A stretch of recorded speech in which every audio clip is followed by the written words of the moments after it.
రేపే ఎంతో మహిమాన్వితమైన వరలక్ష్మి వ్రతం. ఎంతో విశేషమైన రోజు ఇది. శ్రావణ మాసంలో పౌర్ణమికి ముందు వచ్చే శుక్రవారం రోజున వరలక్ష్మీదేవిని ఆరాధించడం అనాదిగా వస్తున్న ఆచారం. ఈ వ్రతాన్ని ఆచరించడం వల్ల లక్ష్మీదేవి కృపా కటాక్షాలు కలిగి ఐశ్వర్యం కలుగుతుందట, సకల శుభాలు కలుగుతాయట. స్త్రీలు దీర్ఘకాలం సుమంగళిగా ఉండేందుకు ఈ వ్రతం ఆచరించడం తప్పనిసరి. లక్ష్మీదేవి సంపదలను ఇచ్చే తల్లి. సంపదలంటే కేవలం ధనం మాత్రమే కాదు, ధాన్య సంపద, పశు సంపద, గుణ సంపద, జ్ఞాన సంపదలు ఎన్నో ఉన్నాయి. వర అంటే శ్రేష్టమైన అనే అర్థం కూడా ఉంది. మరి ఎంతో విశేషమైన ఈ వరలక్ష్మి వ్రతం రోజు ఈ చెట్టును తాకితే చాలు నరదృష్టి, నరపీడ, నరఘోష తొలగి సమస్త శుభాలు కలుగుతాయి. అష్ట ఐశ్వర్యాలు, భోగ భాగ్యాలు కలుగుతాయి. మరి శుక్రవారం రోజు ఏ చెట్టును తాకితే సకల శుభాలు కలుగుతాయో ఇప్పుడు ఈ వీడియోలో తెలుసుకుందాం. శ్రావణ మాసం, కార్తీక మాసాలలో దీపారాధనకు ఎంతో ప్రాముఖ్యత ఉంది. దీపారాధనకు మన హిందూ శాస్త్రం ప్రకారం ఎంతో విశిష్టత ఉంది.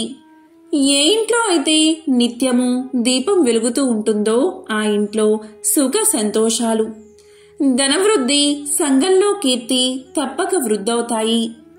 ఇక శ్రావణ మాసం వస్తుంది. ఈ శ్రావణ మాసంలో లక్ష్మీదేవి దగ్గర దీపారాధన చేయడం వల్ల సకల సంపదలు వృద్ధి అవుతాయి. శ్రావణ మాసంలో ఏమీ చేయకపోయినా సరే ఒక్క దీపాన్నైనా లక్ష్మీదేవి ముందు వెలిగిస్తే చాలు, ఆ ఇంట్లో సిరుల వర్షం కురుస్తుంది.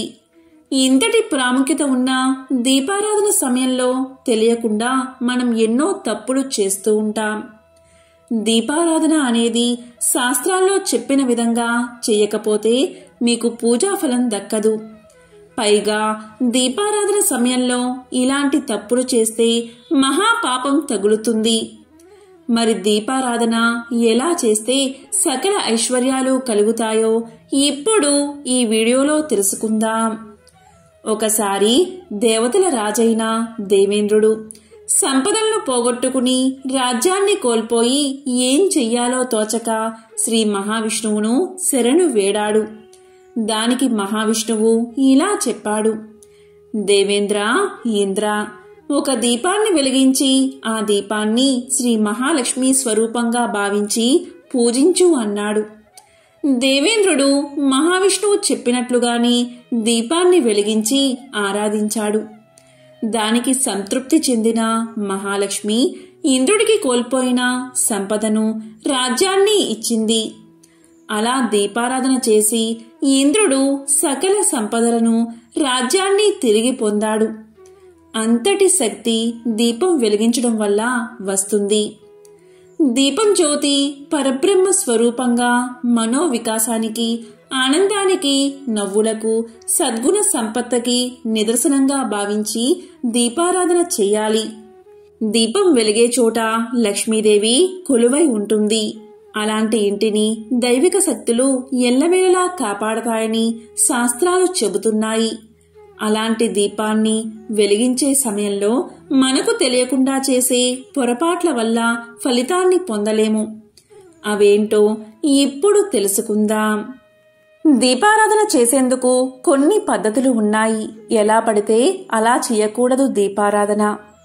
దీపారాధన చేసే ముందు వత్తి వేసి తర్వాత నూనె పోస్తూ ఉంటారు. కానీ ఇది పద్ధతి కాదు. దీపారాధన చేసేటప్పుడు నూనె పోసిన తర్వాత మాత్రమే వత్తులు వేయాలి. వెండి, పంచలోహం, ఇత్తడికి చెందిన కుందులు దీపారాధనకు శ్రేష్టమైనవి. మట్టి కుందులు కూడా ఉపయోగించవచ్చు. స్టీలు కుందుల్లో దీపారాధన అస్సలు చేయకూడదు.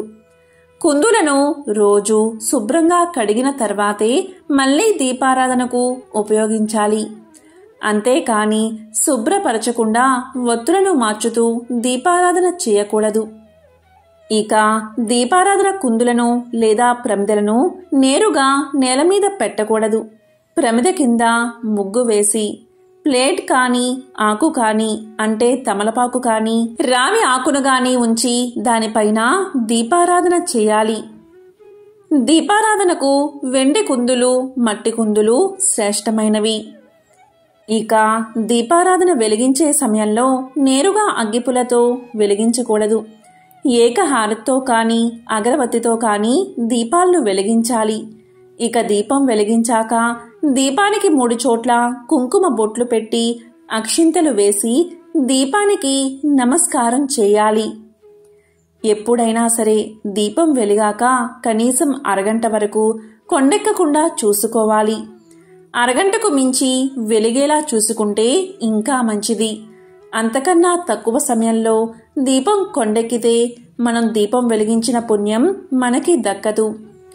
దీపం ఆరిపోతే దీపం ఆరిపోయింది అని అనకూడదు. దీపం కొండెక్కింది లేదా ఘనమైందని సంబోధించాలి. ఎప్పుడైనా దీపాన్ని మనంతట మనం ఆర్పకూడదు.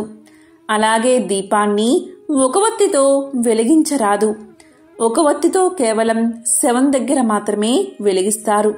2 ఒత్తులను తీసుకుని ఆ రెంటిని ఒకటిగా చేసి లేదా విడివిడిగా ఉంచి దీపాన్ని వెలిగించాలి. ఎప్పుడైనా సరే మీరు గమనించకుండా దీపం కొండెక్కితే ఓం నమఃశివాయ, ఓం నమఃశివాయ అనే పంచాక్షరి మంత్రాన్ని 108 సార్లు జపించి మళ్లీ దీపాన్ని వెలిగించవచ్చు. ఒకరోజు దీపారాధన చేసిన తర్వాత మరుసటి రోజు అదే ప్రమిదలో నూనె పోసి దీపాన్ని వెలిగించకూడదు. ఇలా చేస్తే మహాపాపం. ప్రతిరోజు కూడా దీపాన్ని శుభ్రం చేసుకుని ఒత్తులను కూడా మార్చాలి. కొత్త ఒత్తులు వేయాలి. తెల్లవారుజామున 3 నుంచి 5 గంటల మధ్య దీపారాధన చేయడం మంగళకరం. సూర్యుడు అస్తమించిన తర్వాత దీపం వెలిగించి మహాలక్ష్మీదేవిని స్మరించడం వల్ల కోరిన కోర్కెలు నెరవేరతాయి. తూర్పు ముఖంగా దీపాన్ని వెలిగిస్తే గ్రహదోషాలు, కష్టాలు తొలగి సంతోషం లభిస్తుంది. పడమటి వైపు దీపారాధన వెలిగిస్తే రుణబాధలు, శనిగ్రహ దోష నివారణ కలుగుతుంది. అదే ఉత్తర దిశగా దీపం వెలిగిస్తే సిరి సంపదలు, విద్య, వివాహం లాంటివి సిద్ధిస్తాయి. దీపారాధనని తూర్పు, ఉత్తరం, ఈశాన్యం, ఆగ్నేయం దిక్కులకు చూసేలా పెట్టాలి. కానీ పడమర, దక్షిణం వైపు చూపుతున్నట్లు అస్సలు ఉంచకూడదు. ఎవరైతే బ్రాహ్మీ ముహూర్తంలో దీపారాధన చేస్తారో వారి కోరికలన్నీ తప్పకుండా నెరవేరతాయి. ఇక శ్రావణ మాసంలో సాయంత్రం 6 నుంచి 6:30 గంటల మధ్య లక్ష్మీదేవికి దీపారాధన చేస్తే మంచి ఉద్యోగం లభిస్తుంది. జీవితంలో ఉన్నత పదవులు దక్కుతాయి. విద్యార్థులకు విద్య వస్తుంది. ఉత్తమ సంతానం కలుగుతుంది. ఆ శ్రీ మహాలక్ష్మీదేవి యొక్క అనుగ్రహం మీకు కలుగుతుంది. శ్రావణ శుక్రవారం రోజు ఏమీ చేయకపోయినా సరే మీకు దగ్గరలో వేప చెట్టు ఉంటే ఆ చెట్టు దగ్గరకు వెళ్లి చెంబుడు నీళ్లను వేప చెట్టుకు పోసి దీపారాధన చేయండి. వేప చెట్టు సాక్షాత్తు లక్ష్మీ స్వరూపం. మన హిందూ సాంప్రదాయంలో వేప చెట్టుకు ఎంతో ప్రాధాన్యత ఉంటుంది. వేప చెట్టును సాక్షాత్తు లక్ష్మీదేవిగా మనం భావించి ప్రతిరోజు పూజలు చేస్తూ ఉంటాం. అలానే ప్రతిరోజు ఉదయం లేవగానే వేప చెట్టును చూస్తే ఆ రోజంతా శుభం కలుగుతుందని అందరూ నమ్ముతారు. వేప చెట్టు అంటే సాక్షాత్తు లక్ష్మీదేవి. వేప చెట్టును హెర్బల్ డాక్టర్ ఆఫ్ ఇండియా అని పిలుస్తారు. ఎందుకు అంటే వేప చెట్టు ఆకుల నుండి పూత వరకు అన్ని భాగాలు ఔషధాల్లో ఉపయోగిస్తారు. దాదాపు 400 సంవత్సరాల క్రితం నుండి ఆయుర్వేదంలో వాడుతున్నారు. వేప చెట్టును సర్వరోగ నివారణగా పిలుస్తారు. వేప చెట్టు గాలిలోని వైరల్ బ్యాక్టీరియాను నశింపచేసి మనకు ఆరోగ్యాన్ని పెంచుతుంది. మన తెలుగు సంవత్సరాది ఉగాది రోజు వేపపూత, బెల్లంతో చేసిన ఉగాది పచ్చడి తినాలని శాసనాలు చెబుతున్నాయి. అంటే వేపపూత, బెల్లం కలిపి తినడం వల్ల మనిషి శరీరం వజ్రంగా మారుతుంది. అంత ఆరోగ్యాన్ని మనకు ప్రసాదిస్తుంది. వేప పుల్లతో దంతాలు తోమితే సమస్త దంత సమస్యలు తొలగిపోతాయి. ఇలా దంతాలు తోమే సమయంలో ఆ ఆకుల రసం పొట్టలోకి వెళ్లడం వల్ల లోపల ఉన్న చెడు అంతా బయటకు పోతుంది. అంతర్గత అవయవాలు ఆరోగ్యంగా పనిచేస్తాయి. అంతేకాదు పళ్ళు తెల్లగా దృఢంగా మారతాయి. మీకు 100 సంవత్సరాలు వచ్చినా దంతాలు దృఢంగానే ఉంటాయి. అమ్మవారు సోకినప్పుడు వేపాకుల మీద పడుకోబెడితే నయమవుతుంది. వేప చెట్టు గాలిలోని కాలుష్యాన్ని నివారించి మనకు చక్కటి ఆరోగ్యాన్ని ఇస్తుంది. వేప చెట్టు సమీపంలో ఎవరైతే నివసిస్తారో అలాంటి వారికి ఎటువంటి వ్యాధులు దరిచేరవు. వారానికి ఒకసారి పరగడుపున 7 వేప చిగుళ్లు నూరి ఉండచేసి మింగి 1/2 కప్పు పెరుగు సేవిస్తే కడుపులో మరియు పేగుల్లోని వివిధ రకాల క్రిములు చనిపోతాయి. వేప చిగుళ్ళు పసుపు సమానంగా కలిపి లేపనం చేస్తే దురదలు దద్దుర్లు నయమవుతాయి. కాబట్టి వేప చెట్టు అంత గొప్పది అని పరిశోధనలు కూడా తెలియచేస్తున్నాయి. ప్రపంచంలోని శాస్త్రవేత్తలంతా వేప చెట్టుపై అనేక పరిశోధనలు చేసి ఇంతకు మించిన చెట్టు ఈ భూమండలంలోనే లేదని ఎంతో గొప్పగా చెప్పారు. అంత విశేషమైనది వేప చెట్టు మహిమ. వేప చెట్టు సాక్షాత్తు లక్ష్మీ స్వరూపం. కాబట్టి ఎవరైతే వేప చెట్టును చూసి నమస్కారం చేసి ఈ ఒక్క మాటను అనుకుంటారో అలాంటి వారికి లక్ష్మీ అనుగ్రహం తప్పకుండా కలుగుతుంది. ఆ మాట ఏంటి అంటే ఓం లక్ష్మీ నారాయణాయ నమః అనే మాటను 3 సార్లు అనుకుంటే చాలు. ఆ అమ్మవారి అనుగ్రహం మీకు కలిగి రుణ సమస్యలు ఆర్థిక ఇబ్బందులు తొలగిపోతాయి. సమస్త శుభాలు కలుగుతాయి. వేప చెట్టు మహత్యం విన్నా చెప్పినా చదివినా మీ ఇంట్లో అన్ని శుభాలే కలుగుతాయి. సకల ఐశ్వర్యాలు కలుగుతాయి. వేప చెట్టు కనబడితే ఈ ఒక్క మాట అనండి చాలు. లక్ష్మీదేవి అనుగ్రహం మీకు తప్పకుండా కలుగుతుంది. భారతదేశంలో పూజలు అందుకుంటున్న అత్యుత్తమమైన చెట్టు వేప చెట్టు. దీనిని భారతీయులు గుర్తించి దాన్ని పవిత్ర వృక్షంగా పూజించడం మొదలుపెట్టారు. ఎవరైతే ఉదయం లేవగానే వేప చెట్టును చూస్తారో వారికి శుభం కలుగుతుంది. వేప చెట్టు ఎంతో పవిత్రమైనది. వైద్యంలో దీని పాత్ర గురించి చరకుడు అర్థశాస్త్రంలో వివరించాడు. ఆయుర్వేదంలో కూడా చరక సంహిత, సుశ్రుత సంహిత వంటి గ్రంథాలలో వేప చెట్టు గురించి అనేక రుజువులు ఉన్నాయి. వేప చెట్టుకు ఇటువంటి విశేష గుణాలు రావడానికి అమృతం ఆ చెట్టుపై పడినట్లు పురాణ వివరణ ఉంది. గరుత్మంతుడు తన తల్లి దాస విముక్తి కొరకు అమృతాన్ని తీసుకువెళ్తుండగా కొన్ని చుక్కలు చింది భూలోకంలోని వేప చెట్టు మీద పడగా అది శక్తివంతమైన మానవులకు మేలు చేసే వృక్షంగా మారిందని పురాణ కథ కూడా ఉంది. అదేవిధంగా దేవతల వైద్యుడైన ధన్వంతరి ప్రతిరూపమే వేప చెట్టు అంటారు. భూలోకంలో వేప చెట్టు నాటి పోషించిన వారికి స్వర్గలోకం ప్రాప్తిస్తుంది. అంతేకాదు వరుసగా 3 వేప చెట్లు పెంచి పోషిస్తే సూర్యలోకం ప్రాప్తిస్తుంది అనే నమ్మకం కూడా ఉంది. రాక్షసులు సూర్యుణ్ణి వేటాడుతున్నప్పుడు సూర్యదేవుడికి ఆశ్రయాన్ని ఈ చెట్టే ఇచ్చింది కాబట్టి ఈ చెట్టును నాటితే సూర్యలోకానికి చేరుకుంటారు అనే నమ్మకం. ఒకసారి శివపార్వతులు ఏకాంతంగా ఉన్న సమయంలో అగ్నిదేవుడు అక్కడకు వచ్చాడట. దీంతో కోపగించిన పార్వతీదేవి మా ఏకాంతానికి భంగం కలిగించింది దేవతలే, కాబట్టి దేవతలంతా వృక్షాలుగా మారిపోండి అని శపించిందట. దీనితో దేవతలంతా వివిధ వృక్షాలుగా అవతరించారు. వారిలో శ్రీ మహావిష్ణువు రావి చెట్టుగా, ఆయన భార్య అయిన లక్ష్మీదేవి వేప చెట్టుగా మారారు. ఇది పురాణ కథ. అందుకే వేప చెట్టును లక్ష్మీదేవి స్వరూపమని భావిస్తారు. అందువల్లే లక్ష్మీ స్వరూపమైన వేప చెట్టును నాటి దానికి రావి చెట్టుకి వివాహం కూడా చేస్తారు. ఉత్తర భారతదేశంలో వేప చెట్టును నీమాలీదేవి అని పిలుస్తారు. అందుకే రావి చెట్టును పురుషుడిగా, వేప చెట్టును స్త్రీగా భావించి హిందువులు ఎక్కువగా పూజలు చేస్తారు, వివాహాలు చేస్తారు.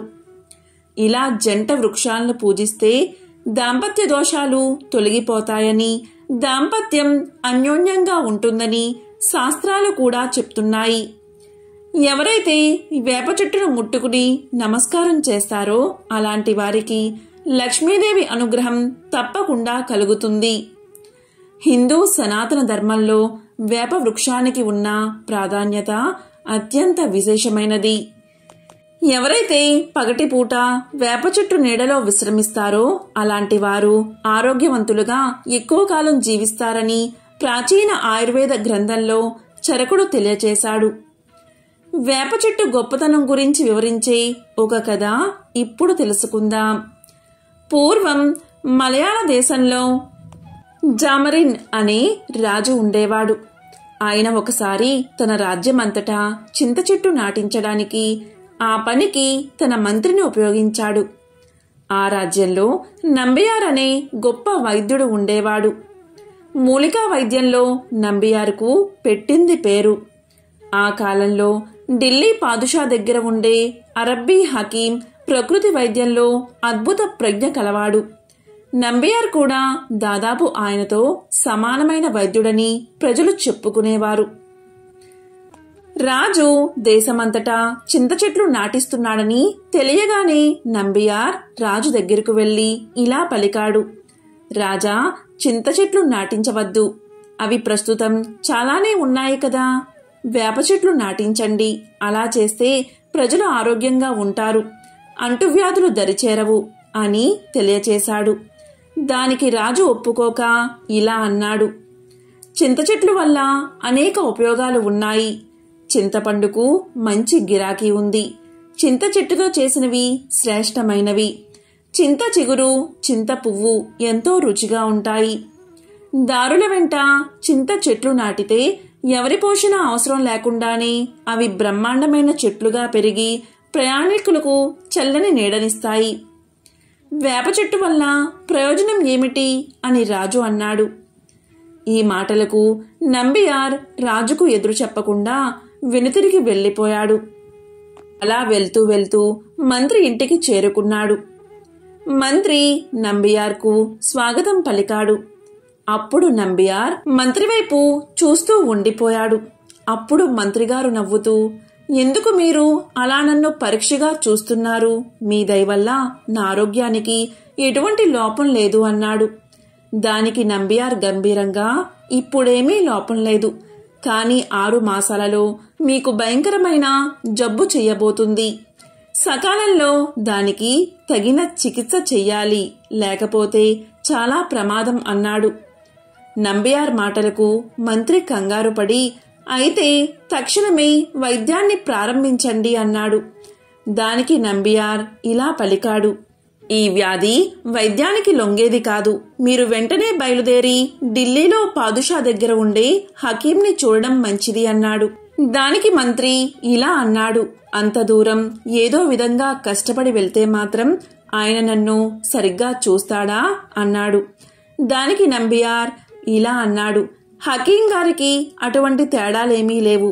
ఆయన ఎంత పేదవాడు వచ్చినా ధనవంతుడు వచ్చినా ఒకేలా ఆదరిస్తాడు. మీరు వెంటనే బయలుదేరడం మంచిది అన్నాడు. వ్యాధి విషయంలో నంబియార్ చెప్పిన మాటలకు తిరుగులేదు కాబట్టి మంత్రి సెలవు తీసుకుని ఢిల్లీకి ప్రయాణమయ్యాడు.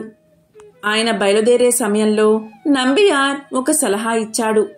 మీరు దారిలో ప్రయాణం చేసే సమయంలో చింత చెట్టు నీడలోనే విశ్రమించండి. చింత చెట్టు తోపుల్లోనే పడుకోండి. చింత చెట్టు పుల్లతోనే దంతాలు తోముకోండి. మీ వంట చింత చెట్టు కట్టెలతోనే చేయించుకోండి అన్నాడు. ఇక మంత్రి నంబియార్ ఇచ్చిన సలహాను అక్షరాలా పాటిస్తూ తన సపరివారంగా ఢిల్లీకి ప్రయాణమయ్యాడు. ఇంకా ఢిల్లీకి చేరే లోపలే ఆయన ఆరోగ్యం పాడవడం ప్రారంభమైంది. బలహీనత ఏర్పడింది. శరీరం చిక్కి పాలిపోసాగింది. ఆహా, నంబియార్ ఎంత తెలివైన వైద్యుడు! ఈరోజు వచ్చిన అనారోగ్యాన్ని ఆ రోజే పసిగట్టాడు అనుకుంటూ మంత్రి అత్యంత అనారోగ్య పరిస్థితుల్లో ఢిల్లీకి చేరుకున్నాడు. ఆయనకు హకీం గారి దర్శనం చాలా సులువుగా లభించింది. మంత్రి చెప్పిందంతా విని హకీం ఈ విధంగా అనుకున్నాడు: చింత చెట్ల వల్ల ప్రయోజనం లేదనే విషయాన్ని రుజువు చేయడానికి నంబియార్ మంత్రిని తన వద్దకు పంపించాడని ఊహించాడు.